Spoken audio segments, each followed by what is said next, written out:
If you're playing Mewgenics and you keep dying in the caves, the Boneyard, or that cursed cube challenge, listen closely because I'm about to save you hours of pain. And no, it's not because you're bad, it's because Mewgenics is secretly one of the most punishing tactical games disguised as a cute roguelike. And the game is absolutely farming players who think they understand it. So let's fix that right now. Here's the truth nobody tells you. Mewgenics doesn't care how good you are at Isaac, Slay the Spire, Monster Train, whatever. This game plays by its own rules, and I've seen so many players hit that exact same wall. They breeze through the early zones, they beat Tina once, they feel confident, and then suddenly they can't finish a run to save their life.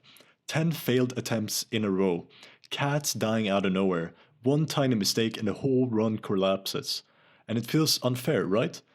But it's not unfair, it's just brutally honest, and the first big problem is that everybody rushes progression. The game gives you new zones, new bosses, new challenges, and your brain goes, oh cool, I'm supposed to push forward. No, that mindset is destroying your runs. Mewgenics is built around long-term power. Furniture, NPC rewards, stray quality, and items you keep between the runs. If you sprint into Act 2 with a bunch of underleveled, low constitution cats, you're gonna get shredded. The cube challenge is not meant for fresh squads. Trust me, I tried, with multiple other items as well, and it went really bad. It's meant for cats with real stats, real mobility, and real items you've saved. Think of it like a roguelike where you actually get to keep your relics between runs. Why would you rush ahead in Slay the Spire before you built your foundation? Slow down, loop alley, loop caves, build your house, donate kittens, stack items, then push. That will help you. The game becomes 10 times easier when you stop trying to speedrun it. The second problem, and this is the one that nukes almost every early run, is positioning. This game punishes movement more than any roguelike I've ever played. Just because you can move forward doesn't mean you should.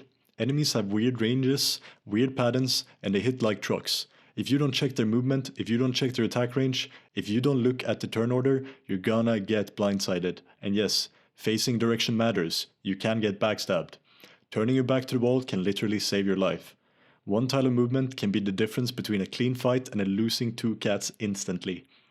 Mewgenics is not about charging forward, it's about controlling space. Let enemies walk into your kill zone. Make them come to you. If you've ever had a run where everything was going great and then suddenly your home team is evaporated, it wasn't just RNG, even though that probably wasn't part of it, it was also positioning. The third problem is stat priorities and roles. People level little cats like it's a normal RPG, and a little strength there, a little speed there, maybe some intelligence because it sounds cool, and no. Constitution is the most important stat in the entire early game. Every class benefits from it. Don't just imagine it's for the tank. Actually, the tank is really good just because it gives you constitution. Low constitution cats get one shot, and once a cat dies, your whole run spirals. Melee cats want constitution, strength, a little bit speed. Casters want constitution, intelligence, and definitely charisma as well. And here's the trap everyone falls into. Early breeding. The game tempts you with those genetics and traits and all that fun stuff, but breeding early is a resource sink. Gives you mediocre cats. You don't need a perfect 7-stat monster right now, you need reliable strays, focused roles, a level up path that actually makes sense. Build your team first. You can breed later.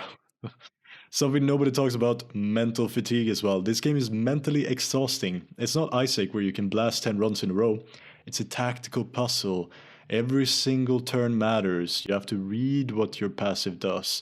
You have to read what the enemy does. I've seen so many players say they can only do 1 or maybe 2 real focused runs before their autopilot brain kicks in. And that's kind of normal, you know. Tactical games require focus. If you feel yourself slipping, then you can stop, you know. You don't have to force a run. It's okay. A tired brain makes bad decisions. And bad decisions gets cats killed. So here's the bottom line. If you stop rushing progression, if you respect positioning, and if you build your cats with proper stat priorities, your runs will instantly become consistent. You don't need perfect genetics, you don't need 50 hours of grinding, you just need to understand how the game actually wants you to play. And once you do, everything clicks. And you will be as good as I think you could be. The game goes from impossible to, oh, okay, I get it now. And if you want more Mewgenics breakdowns, hidden mechanics, early game guides, hit subscribe And if you think Constitution is overrated or you want to argue about class tier lists, come yell at me on my live stream. I'll see you there.